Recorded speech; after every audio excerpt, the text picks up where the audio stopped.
Hi everyone, today we're in chapter 5 of Micah, which includes one of two well-known verses in the book.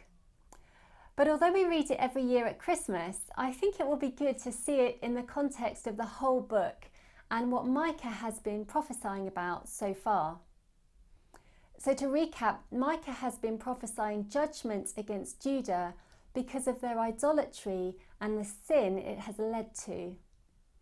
We saw fairly early on that the northern kingdom of Israel experienced the judgment prophesied against them in chapter 1 verse 6, when Assyria invaded their land and deported the Israelites to Assyria.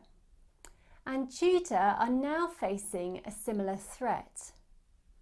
We've seen in chapter 4 that although God has promised to restore his people to himself, that restoration will come through the pain of exile.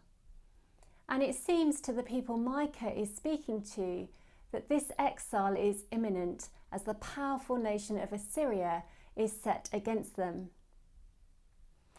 Now, chapter 5 fits together with chapter 4. Really, they're a single unit. And verses 1 to 4 continue the pattern of before and after pictures Micah's been using in chapter 4. So we noticed last week the now and then structure of verses 9 to 10 and 11 to 13. And we have another now and then picture here. We also saw in verses 9 to 10 of chapter 4 that Micah uses the metaphor of a woman in labour to help his hearers understand that judgment precedes salvation. As a woman experiences the pain of labour before giving birth, so God's people will experience the pain of exile before restoration. The surprise in chapter 5 is that there will be a literal birth that signals the beginning of complete restoration. A new king will come from the line of David. Chapter 5 really concentrates on this king and what he will achieve. So let's read verses 1 to 3. Marshal your troops now, city of troops, for a siege is laid against us. They will strike Israel's ruler on the cheek with a rod. But you, Bethlehem Ephrathah, though you are small among the clans of Judah, out of you will come for me one who will be ruler over Israel, whose origins are from of old, from ancient times. Therefore Israel will be abandoned until the time when she who is in labour bears a son, and the rest of his brothers return to join the Israelites. Jerusalem needs to gather her troops because there is a siege against her. Judah's king is defenceless against the attacking army. He will be humiliated and shamed by Judah's defeat, and striking Israel's ruler with a rod is a symbol, really, of that humiliation. It's perhaps a little unclear whether Micah is referring to the present threat against Hezekiah, as the Assyrian army sweeps through Judah, capturing its towns and cities, or whether he's looking ahead to Judah's exile to Babylon 100 years later. I think I lean towards that second reading, as verse 3 seems to be describing the time period from exile to the birth of the new king. But either way, Jerusalem is in trouble. And it's into this context that God will work. The kingship is over and the people are helpless. But in a small, insignificant town, a ruler will be born. Bethlehem was so small that it wasn't even mentioned by Joshua when he listed the towns and cities of Judah in Joshua 15. Its only significance is that it was the birthplace of Israel's greatest king, David. Since David's ascension to the throne, Jerusalem has been the royal city. But this new king will come in the least expected way. And isn't this how God often works? He meets people in their helplessness and despair in the way we least expect, not in loud or flashy ways, but in surprising, revolutionary ways. The promised ruler will arrive as a newborn baby, but he is from of old. If you worked through the study questions this week, you'll have looked up the two other Old Testament references to this phrase of old, and you'll have seen it's used both times to describe God. So the new ruler is God himself, but he will come in an ordinary, unremarkable way. Pain will seize the woman, and she will groan in labour and writhe in agony. She will bear a son, and God will enter the world in a human body. His birth signals that the labour pains of chapter 4, 9 and 10 have come to an end. Who is like God? No one. But God himself will come to rescue his people. He comes in humility, but he is majestic. He identifies with weak people, but he is the mighty Saviour. Micah tells us what he will do. Verse 4, he will stand and shepherd his flock in the strength of the Lord, in the majesty of the name of the Lord his God. And they will live securely, for then his greatness will reach to the ends of the earth. He will come as a shepherd. He will care for his flock and provide for their needs. But he will also come as a majestic ruler. He will rule in the strength of the Lord and in the majesty of the name of the Lord his God. Gentle and powerful, humble and mighty, the lion and the lamb.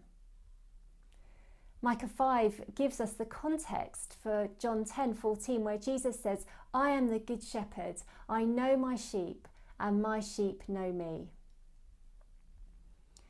We all long for someone who knows us fully and who will care for us rightly. We all want a good shepherd.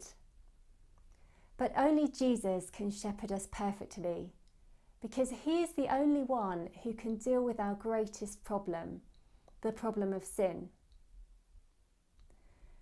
Chapters 4 and 5 follow on from chapters 1 to 3. Now I know that might sound obvious, but we need to remember that for Micah's hearers, their greatest problem was not Assyria, but their idolatry. Their greatest threat was not from outside themselves, but from within. And our greatest problem is also our sin. And so we need a shepherd who understands that and can deal effectively with it, who can rescue us from ourselves and restore us to peace with God. Jesus is that shepherd, the one born in Bethlehem, who is of old and who will rule with the strength and majesty of the Lord. His flock can live securely because his greatness reaches the ends of the earth. One more brief point from verse 2 before we move on. We don't want to miss that God says to Bethlehem, out of you will come for me. The coming kingdom is God's, and he sent his son to rule for him. We need to remember we're not the centre of God's plans and purposes. He is. But we are included in them. Micah speaks of the promised one ruling over Israel. And so he's coming not only to restore and rule over Judah, but over the reunited people of God from Judah and Israel, all God's covenant people. And if we're in Christ, that includes us. Paul writes in Galatians 3, if you belong to Christ, then you are Abraham's seed and heirs according to the promised. And so we're included among the faithful covenant people of God. We're part of his flock, those who will live securely under the protection and rule of his shepherd. And because he is our shepherd king, we live in dependent trust in him. In verses 5 onwards, Micah shows God's people why they need him.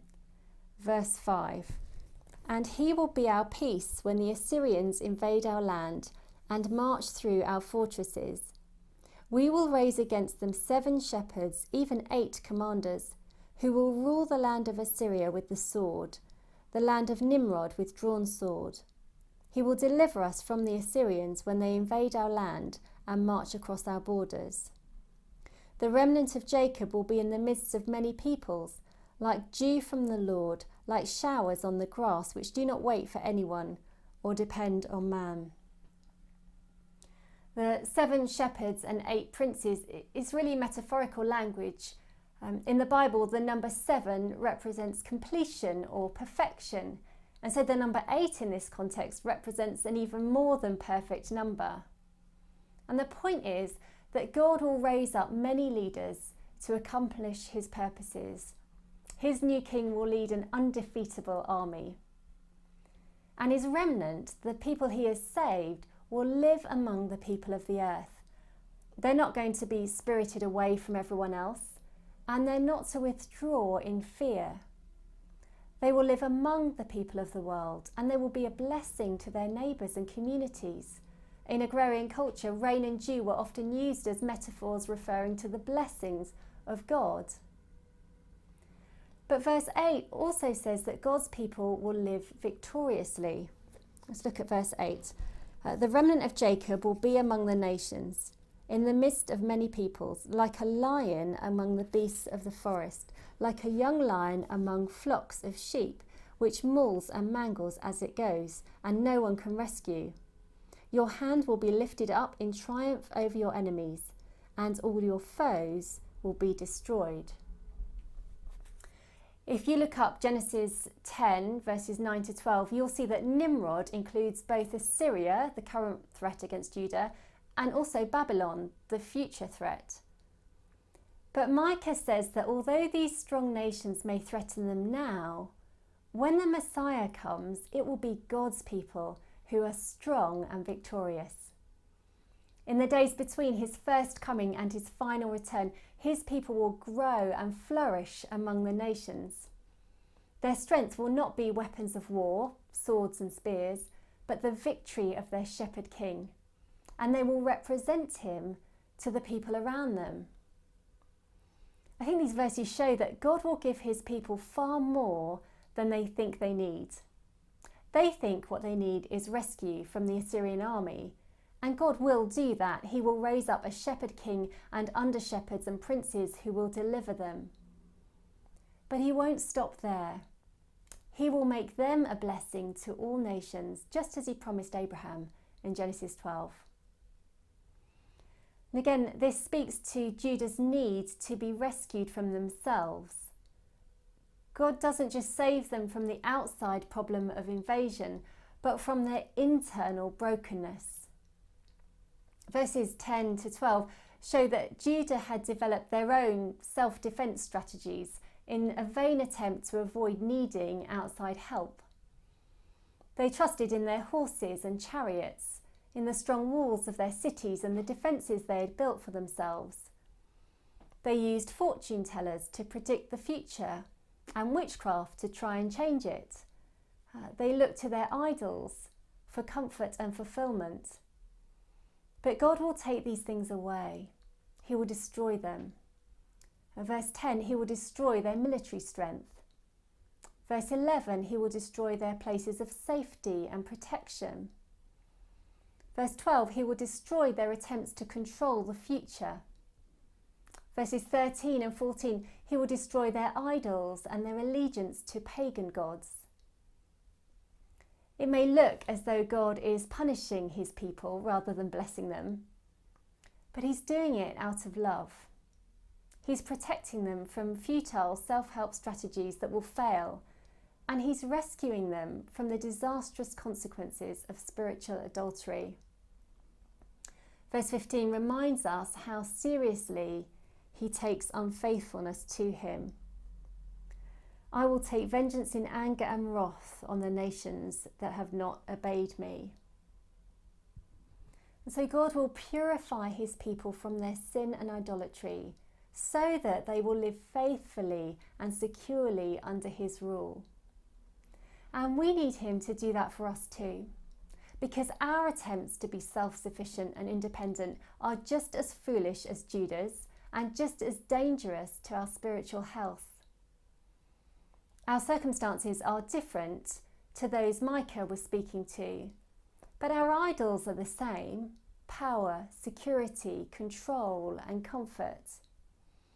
Like Judah, we pursue the things we think will secure our future happiness and safety.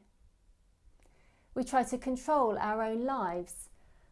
We look to our own abilities and rest on our own achievements. We deceive ourselves into believing we are independent and self-sufficient. And so, just like Judah, we need God to rescue us from ourselves. We don't just need him to support our plans and help us achieve what we want. We need him to strip away our idols, so we will depend on him fully and rest in his salvation alone. Like Judah, we need to understand that even if all our external circumstances were perfect and peaceful, we would still need our holy God to rescue us from sin and deliver us from idolatry. And the wonderful news is that he has. We have a rescuer who will stand and shepherd his flock in the strength of the Lord and in the majesty of the name of the Lord his God. And we will live securely, for his greatness reaches the ends of the earth. So let's rest in him and rely on him alone this week.